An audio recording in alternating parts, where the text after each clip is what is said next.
Hello, everyone. Welcome to Talking Logistics, where we have conversations with thought leaders and newsmakers in the supply chain logistics industry.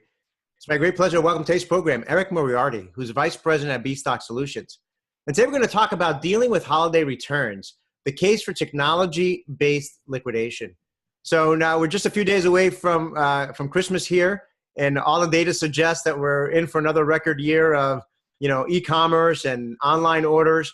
And more than likely, it's going to be a record year for product returns as well, which is a big challenge for retailers. But unfortunately, many of them lack the systems and the processes and the expertise to manage the returns process in an efficient and intelligent manner. And this is particularly true, when it comes to liquidations. So how big is this problem, and what actions can retailers take? And, how is technology playing a role in helping retailers and other companies manage this process more intelligently and efficiently? Well, those are the questions we're going to address in today's episode. And it's great to have Eric on the program, who's on the front lines of this there at his role at B-Stock Solutions. So look forward to the conversation. So Eric, thank you for making the time to be with us today. Thanks, Adrian. Appreciate you having me. So Eric, you're a first-time guest here on Talking Logistics, and like I always do, I'm always curious how people, get involved with this industry to begin with. So, before we dive into the topic, why don't you briefly tell us a little bit about your career path? How and why did you get involved with this industry, and what's your kind of current role and responsibilities there at B-Stock? Yeah, so my whole career, I've been involved in marketplaces. I actually grew up in a family business where my family runs an outdoor antiques and collectibles show where we bring together buyers and sellers of antiques and collectibles on a plot of land that we own. And that dates all the way back to the 80s and early 90s. And from there, I joined eBay in 1998. And with a team of people, we launched eBay's category management program where we were, responsible for growing and managing and in some cases incubating new categories on the site. And that's ultimately what led me here to B-Stock. A lot of the core team here at B-Stock used to work at eBay. So I joined B-Stock in 2010, and it was about a year and a half into the company's existence, and I've worn many hats over the years. Including managing several of the marketplaces that we operate, as well as onboarding and new enterprise clients, and that's where I focus my time today. Great. So obviously, this is something that's in your family history and your lifeblood, and now you've brought it into kind of the modern and technology world here with online marketplaces and the heritage from eBay and now B-Stock. So that's great.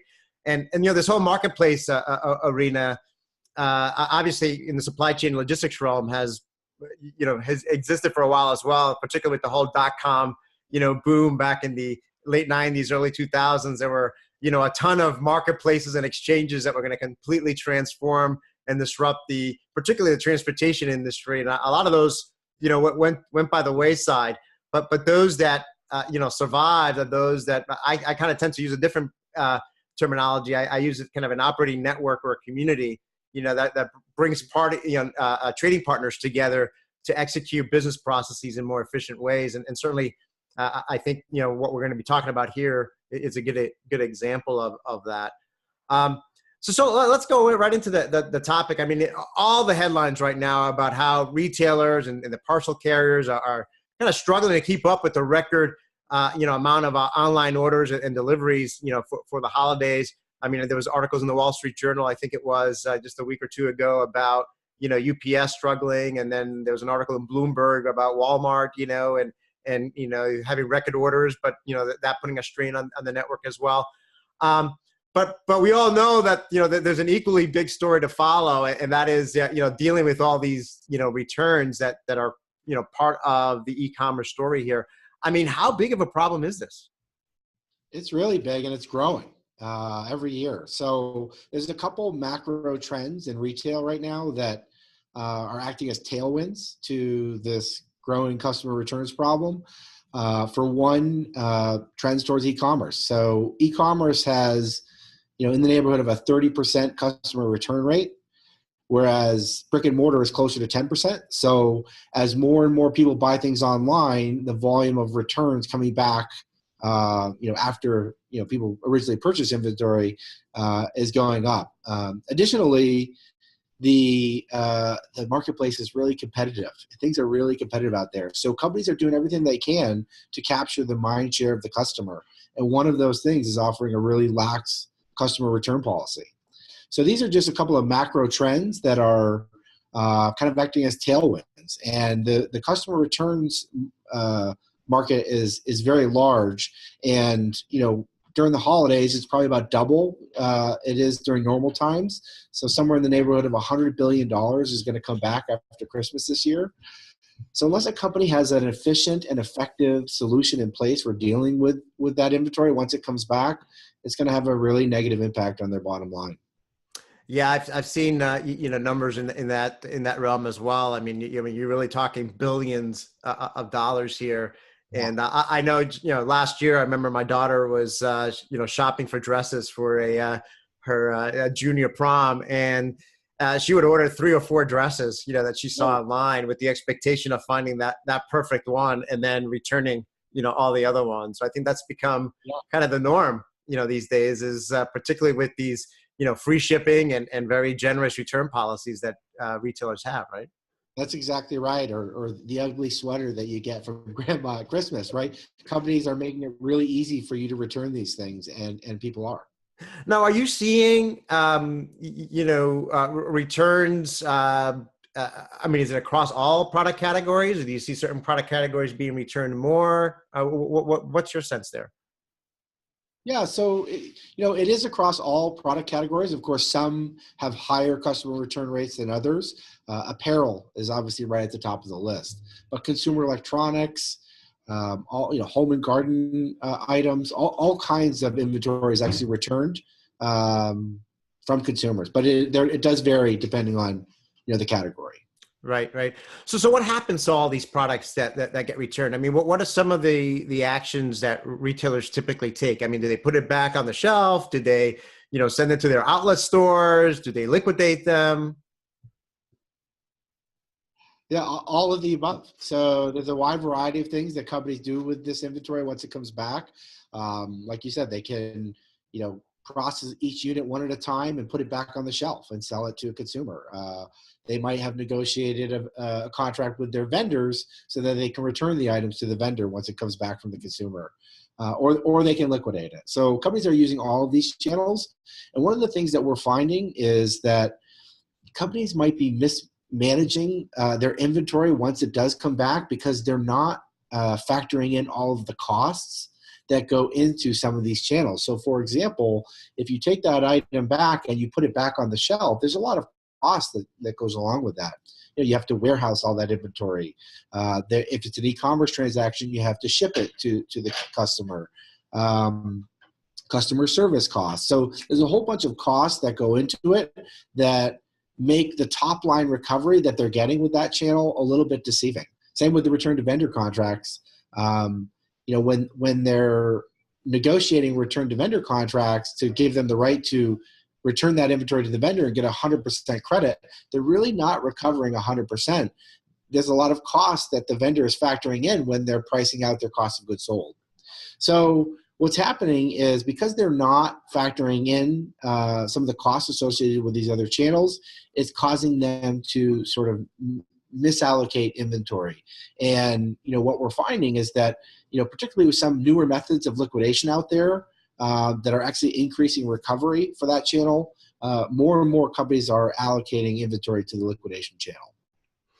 That's a great point. I mean, because there's so much focus on total cost, right? Total cost to serve, total landed cost. A lot of these things are all kind of on the outbound side of the supply chain, on the sourcing, and then ultimately fulfilling customer orders. And even there, there's a lot of black holes and a lot of challenges that companies have in terms of really getting a true cost in terms of their processes. And I think, to your point, I think it's even that there are even more black holes or poor assumptions being made on the return side that can lead to some of these inefficient decisions that are being made. That's exactly right. So there was a study by KPMG that said that, it costs twice as much to process a return as it does to sell it. And so, you may be recovering 70% of MSRP as a top line recovery, but when you factor in all of the costs, it actually is a much lower recovery rate when you look at the bottom line recovery, which is really Right. what we're trying to do here at Bstock. Right. Yeah. So I mean, you've got things like obviously return shipping. You've got the labor to handle that. You might have some damage that gets done because of the additional handling. That's So right. on and so forth. So I mean, I think there is it's a very complicated picture. Now you talked about liquidation, so let's talk a little bit about that. I'm not sure many people understand kind of the liquidation market. I mean, how big is it? How does the process typically work? And I mean, what are some of the challenges involved? Yeah, so everybody liquidates, whether it's customer returns or overstock inventory or damaged goods or capital assets even. Everybody, all retailers and manufacturers kind of liquidate in some form or another. Um, there are some newer methods out there that are bringing efficiency to a previously inefficient process. So traditionally, what retailers and manufacturers used to do is they would sell this inventory in bulk to a large liquidator or maybe a handful of jobbers. And all those companies are doing is they're breaking that inventory up into smaller lots and then marking it up and selling it to a bunch of resellers. And those resellers are ultimately the companies who sell the inventory one at a time to the end customer. So they're really just middlemen. And what some of these newer methods are doing is they are connecting those resellers who pay the highest price for the inventory directly with the retailer. And those liquidators, they're professional negotiators. So they're going to tell you everything in the book to buy the inventory as low a price as possible. And that's why that channel typically has yielded pennies on the dollar. But with some of these newer methods, it's actually increasing the recovery because it's making those resellers compete against each other. So rather than the liquidator negotiating you down on price, the resellers are bidding against each other. So, and there's millions of them out there. So creating that competition, brings a greater level of efficiency. And additionally, there's a lot of opportunity for data analytics as well to just sort of bring efficiency to the process to optimize recovery.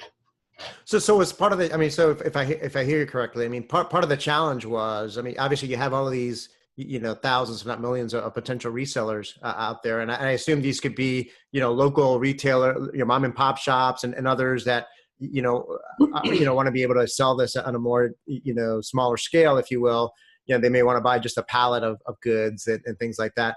But for the large retailer that's liquidating, for them historically to have to connect or try to negotiate or try to reach that broader market, historically that would have been too time consuming, too inefficient, in terms of trying to build that density, if you will, that community of potential buyers. And that's in some ways kind of how the internet and everything, what we talked about at the beginning, the communities and the marketplaces come in, right?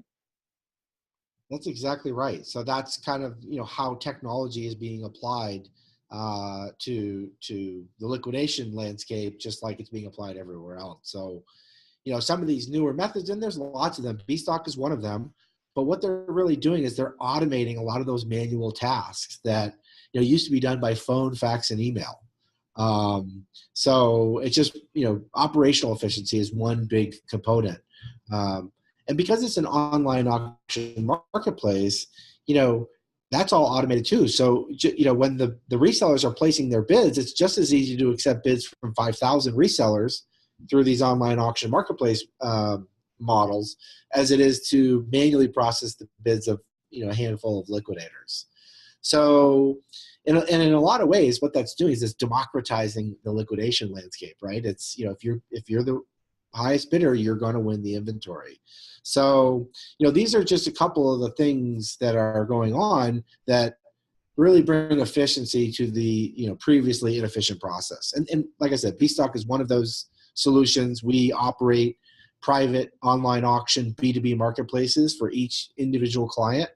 And those resellers can now bid directly from them, and they're making more money. Typically, our clients are making anywhere from a 30 to 80% price increase over how they used to do it.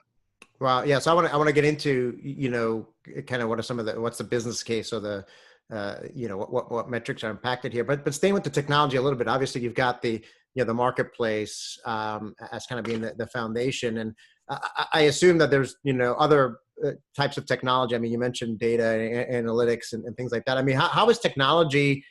What are some of the other components of technology that are helping to transform this process? Yeah, so in addition to driving all the additional demand that I was just talking about, one of the things that the technology allows us to do is track everything. So we study the data behind all the marketplaces that we operate, and right now we work with 9 of the top 10 retailers in the United States, along with dozens of other major retailers and manufacturers. So it's a lot of volume, right? And so there's a lot of data to study. And we've been studying data dating all the way back to the early days of eBay. But behind all these marketplaces is this data, and we study the data to figure out what is the optimal way to sell the inventory to maximize recovery for our clients. So you could take the same inventory with the same buyer base and then sell that inventory 2 different ways and get 2 completely different results. So how you do it really matters. And that's one of our greatest strengths at Bstock is we bring all that knowledge to the table, and we help our clients, optimize recovery through that data analytics process.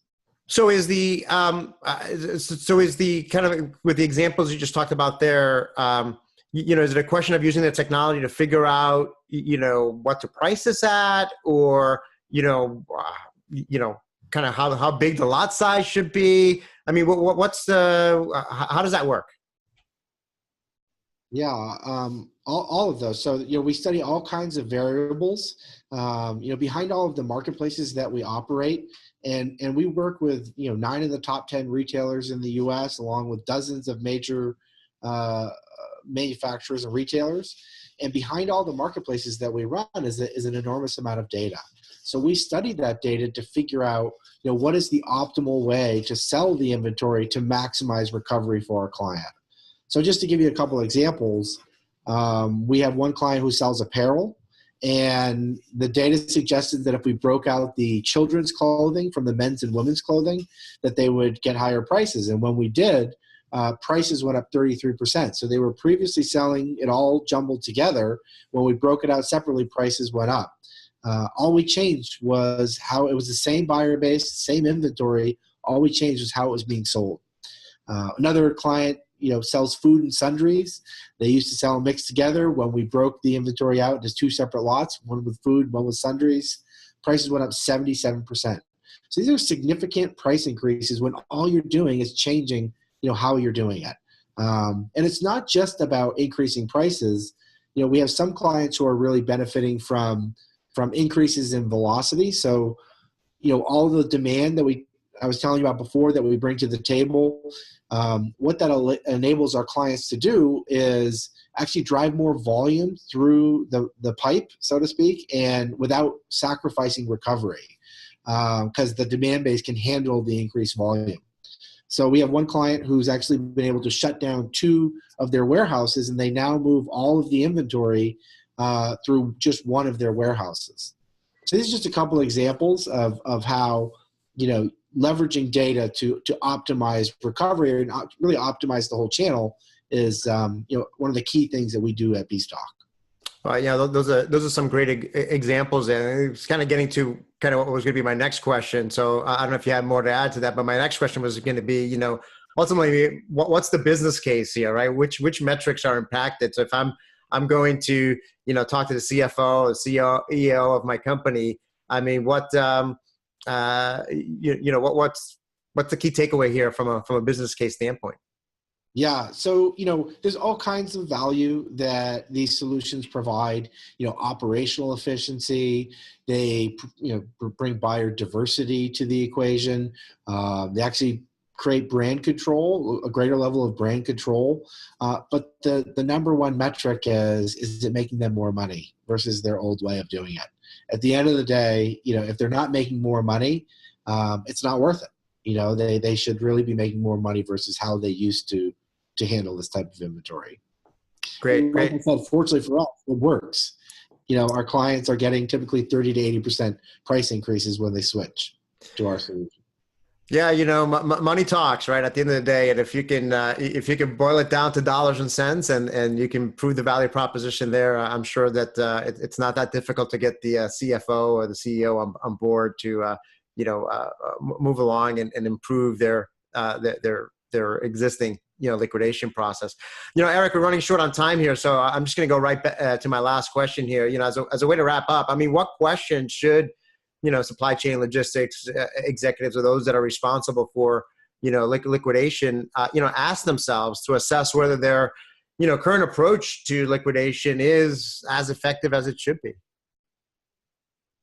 Yeah, I mean, I guess most importantly is, are they happy with the current recovery rates that they're getting? I mean, are they looking for margin, new places to find margin in their business? Because this is, a stone that was previously not,